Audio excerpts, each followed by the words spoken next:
तर आजच्या व्हिडिओमध्ये आपण एक छोटासा रिकॅप घेऊ आणि काही इम्पॉर्टंट गोष्टी बघू ज्या आपल्याला क्वेश्चन सॉल्व करण्यामध्ये काही कामात येणार.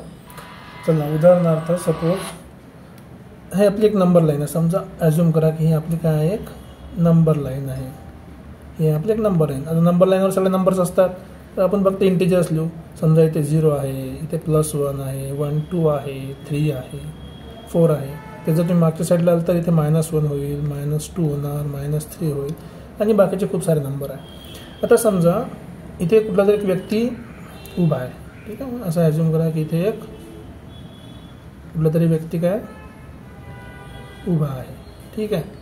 आता जर हा व्यक्ती समजा 3 स्टेप समोर गेला तर 1 2 आणि 3, ते कुठे पोहोचला तो 3 पॉईंटवर. ठीक आहे, त्याचं डिस्टन्स किती झालं, समजा 3 वर पोहोचला तोच जर समजा या 3 पॉईंटपासून आणखी 2 जर मागे गेला तर हा 1 आणि 2 तर कुठे पोहोचला, 1 वर पोहोचला. ठीक आहे. जर आणखी हा इथून 4 डिस्टन्स मागे गेला तर 1 2 3 आणि 4 इथे पोहोचला -3 वर.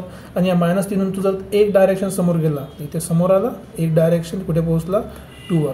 मग या सगळ्या मुवमेंटमध्ये झालं काय, आपण 0 पासून थोडं पुढे गेलो तर +3 डिस्टन्स झालं तर कुठे पोहोचलो आपण 3 वर पोहोचलो. 3 पासून मागे आलो, किती आलो आपण मागे 2 डिस्टन्स, तर 3 मधून आपण 2 मायनस केले, 3 मधून 2 मायनस केले, कुठे पोहोचलो 1 वर पोहोचलो. परत 1 पासून आपण मागे आलो, किती डिस्टन्स 1 2 3 आणि 4 डिस्टन्स, तर आपण 1 मधून परत 4 मायनस केले, किती आला -3 वर पोहोचलो. आणि जेव्हा -3 आपण पुढे गेलो तर -3 मध्ये आपण +2 केले, नॉट +2, किती केलं एक डिस्टन्स केलं ना, +1 केलं तर आपण -2 वर पोहोचलो. या सगळ्या गोष्टीमध्ये तुम्ही जर एखादी गोष्ट ऑब्झर्व केली असेल की जेव्हा आपण पुढे जात आहे तेव्हा आपण गोष्ट काय केली आहे, प्लस केली आहे. जेव्हा आपण मागे येतं तेव्हा आपण काय केलं आहे, मायनस केलं आहे. इथे पण वेलॉसिटीसोबत पण तेच होणार आहे की जर समजा आपण या पॉईंटपासून पुढे जात आहे, समजा मी ॲज्युम केलं की मी इथून जर पुढे चाललो काहीतरी डिस्टन्स म्हणा किंवा वेलॉसिटी म्हणा, तर मी याला काय पकडणार आहे, प्लस वेलॉसिटी, कारण की समोर चालली. तेच जर मग याच्या विरुद्ध कोणती वेलॉसिटी जात असेल तर ते काय होणार, मायनस वेलॉसिटी. हेच लॉजिक कसोबत डिस्प्लेसमेंटसोबत. जर मी एका डायरेक्शनने चाललो असेल माझं डिस्प्लेसमेंट काय झालं, पॉझिटिव्ह. जर मी उलट्या डायरेक्शन चाललो असेल तर डिस्प्लेसमेंट निगेटिव्ह. ठीक आहे. ॲक्सलेरेशनचं पण सेम लॉजिक आहे. जर तुमचं ॲक्सलेरेशन समोर जात असेल तर आपण त्याला पॉझिटिव्ह पकडू, जर मागे येत असेल तर निगेटिव्ह पकडू. आता कोणाला प्रश्न पडला असेल सर नेहमी असंच राहते का, नाही असं राहते, कंपल्सरी नाही. आता हा ज्या डायरेक्शनने जात आहे तर तिकडे बघत आहे, हा बघत आहे म्हणून इकडे तुम्ही काय पकडला, पॉझिटिव्ह. तो जर उलटा फिरला असताना उलटा बघत असेल तर ते डायरेक्शन पॉझिटिव्ह होईल. म्हणजे जर उदाहरणार्थ फक्त एकच केस घेऊ आपण त्याची, की जर हा व्यक्ती इथे उभा आहे, ठीक आहे, आणि तो इथून या डायरेक्शनने जात आहे. आता इथून जेव्हा तो या डायरेक्शनने जाईल तर आता याचं डिस्प्लेसमेंट काय पकडणार आहे मी, पॉझिटिव्ह पकडणार. तेच जर याच्या विरुद्ध कोणती गोष्ट गेली तर त्याची डिस्प्लेसमेंट किती होणार, निगेटिव्ह होणार. म्हणजे या डायरेक्शनने परत जर कोणती वेलॉसिटी आली तर काय होणार, पॉझिटिव्ह. त्याच्या उलट्या डायरेक्शनने वेलॉसिटी गेली तर काय होणार, निगेटिव्ह. या डायरेक्शनने एखादी ॲक्सलेरेशन आलं तर पॉझिटिव्ह, त्याच्या उलट्या डायरेक्शनने गेलं तर ॲक्सलेरेशन काय होणार, निगेटिव्ह. अशा प्रकारे आपण एखाद्या मोशनमध्ये असणाऱ्या गोष्टीची वेलॉसिटी किंवा डिस्प्लेसमेंट किंवा अँगल ॲक्सलरेशन त्याचे आपण काय बघतो, डायरेक्शन. एका साईडला जाणारी पॉझिटिव्ह तर त्याला जर आपण पॉझिटिव्ह पकडलं तर त्याच्या रिस्पेक्टमध्ये बाकी सगळ्या गोष्टी काय झाल्या, लेफ्ट साईडला जाणाऱ्या निगेटिव्ह झाल्या. ही गोष्ट आपण पहिल्या लेक्चरमध्ये पण बघितली होती की मोशन कोणावर डिपेंड करते, बघणाऱ्यावर डिपेंड करते. जर बघणारा समोर जात असेल तर त्याच्यासोबत जाणारे सगळे लोक पॉझिटिव्ह, त्याच्या विरुद्ध येणाऱ्या मग गोष्टी काय होणार, सगळ्या निगेटिव्ह. यामध्ये काही स्टँडर्ड वेलॉसिटी आपण बघितल्या होत्या की जर एखादी गोष्ट सुरुवातीपासून स्टार्ट करत आहे तर रेस्टमध्ये आहे, रेस्टमध्ये म्हणजे त्याचं काय झाली, वेलॉसिटी 0. जर एखादी बाईक पूर्ण फिरून वापस पोहोचली एका ठिकाणी, नंतर ब्रेक मारून थांबली तर थांबल्यावर त्याची फायनल वेलॉसिटी काय झाली, 0. फायनल का बरं म्हटलं, कारण की सगळं मोशन झाल्यानंतरची आपण वेलॉसिटी चेक केली, ती एखादी थांबलेली होती तेव्हा 0 झालं. ॲक्सलरेशन नेहमी कुठे मोजतो आपण, मोशनच्या मध्ये मोजतो, स्टार्ट पॉईंट किंवा एंड पॉईंटवर मोजत नाही. कारण की स्टार्ट आणि एंड पॉईंटला गाडी थांबलेली आहे असं आपण ॲज्युम केलेलं आहे जर क्वेश्चनमध्ये दिलेलं आहे तर. ॲक्सलरेशन म्हणजे चेंज इन वेलॉसिटी होते तर वेलॉसिटी बदलली पाहिजे. एक स्टँडर्ड वेलॉसिटी आपल्याकडे नेहमी असते. जर एखादा बॉल तुम्ही वरून सोडला खाली, तो काय करते, खाली पडते, पण हळूहळू पडते का, नाही, हळूहळू त्याची स्पीड काय होते, वाढत जाते. स्पीड काय होते, वाढत जाते. मग जर स्पीड वाढत असेल तर काय होते, ॲक्सलरेशन वाढते, ॲक्सलरेशन होते. स्पीड वाढली म्हणजे ॲक्सलरेशन वाढलं किंवा चेंज इन वेलॉसिटी काय झाली, ॲक्सेलरेशन झालं. पण हे कशामुळे झालं? खाली पडत आहे. कशामुळे पडत आहे? ते ग्रॅव्हिटीमुळे खाली पडत आहे. पृथ्वीची सवय आहे, पृथ्वीच नाही कुठल्या पण ऑब्जेक्टला काय फोर्स असते? ग्रॅव्हिटी.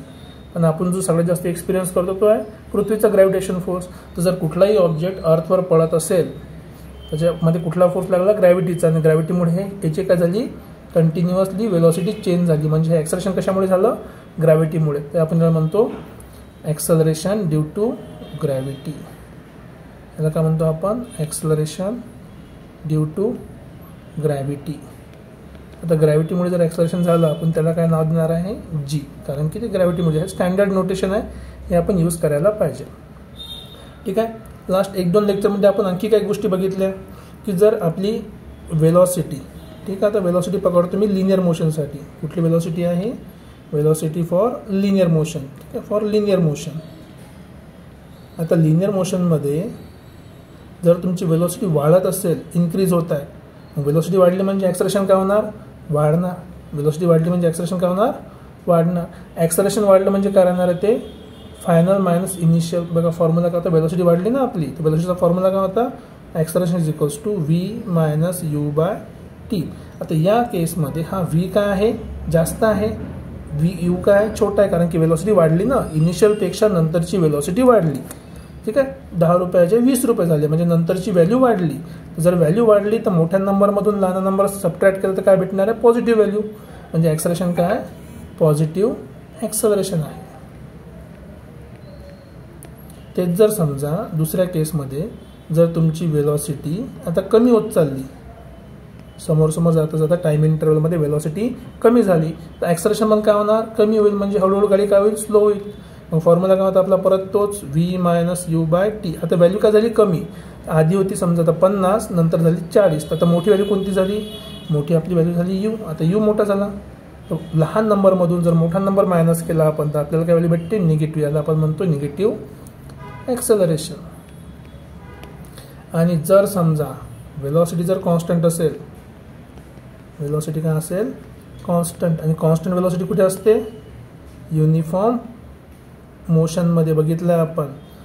ठीक आहे, मागचा व्हिडिओ चेक करून घ्या एकदा. युनिफॉर्म मोशनमध्ये काय बघतो आपण? वेलॉसिटी काय असते? कॉन्स्टंट. म्हणजे जेवढी सुरुवातीला होती तेवढी शेवटपर्यंत राहिली. तर आपला ॲक्सेलरेशनचा फॉर्म्युला काय होणार? v minus u by t. पण वेलॉसिटीमध्ये काही फरक आला काय? नाही. म्हणजे हे काय झालं? शेवटी यू मायनस यूच झालं. आणि सारख्या नंबरमधून जर तोच नंबर सबट्रॅक्ट केला तर आन्सर किती राहते? 0. हा काय झाला आपला? 0 ॲक्सेलरेशन. ठीक आहे, तर बेसिक गोष्टी तुम्हाला समजल्या असेल. काय काय आहे बेसिक गोष्टीमध्ये? की जर तुमच्या बाईक म्हणा किंवा ऑब्जेक्ट म्हणा त्याची स्पीड जर वाढत असेल, वेलॉसिटी वाढत असेल तर आपण त्याला म्हणू पॉझिटिव्ह ॲक्सेलरेशन. जर त्याची वेलॉसिटी कमी होत असेल तर निगेटिव्ह ॲक्सेलरेशन. जर वेलॉसिटी कॉन्स्टंट आहे म्हणजे वाढली पण नाही कमी पण नाही झाली, आपण त्याला काय म्हणतो? कॉन्स्टंट वेलॉसिटी किंवा युनिफॉर्म मोशन किंवा 0 ॲक्सेलरेशन मोशन. ठीक आहे. आणखी काही गोष्टी काय इम्पॉर्टंट आहे? डायरेक्शन. ज्या डायरेक्शननी आपण जात आहे किंवा आपण कन्सिडर करत आहे त्या डायरेक्शनच्या असणाऱ्या डिस्प्लेसमेंट असू द्या, वेलॉसिटी असू द्या किंवा ॲक्सेलरेशन, त्याला आपण काय पकडणार? पॉझिटिव्ह. आणि त्याच्या विरुद्ध जाणाऱ्या सगळ्या गोष्टी काय होणार आहे? निगेटिव्ह. एक स्टँडर्ड व्हॅल्यू असते आपल्यासाठी ती जी. जी म्हणजे काय? Acceleration due to gravity. ग्रॅव्हिटीचं ॲक्सेलरेशन म्हणजे काय? कुठलीही वस्तू जेव्हा वर फेकल्यावर ते वापस कुठे येते? खाली अर्थवर येते. हे कशामुळे येते? ग्रॅव्हिटीच्या फोर्समुळे. आणि या फोर्समुळे जो काही ॲक्सेलरेशन लागणार आहे किंवा वेलॉसिटी चेंज होत आहे त्याला आपण म्हटलं ॲक्सेलरेशन ड्यू टू ग्रॅव्हिटी. ठीक आहे. तुम्हाला जर व्हिडिओ आवडला असेल तर लाईक आणि सबस्क्राईब करा आणि जास्तीत जास्त लोकांपर्यंत शेअर करा की सगळ्यांना कन्सेप्ट आपण कन्वे करू शकेल. थँक्यू.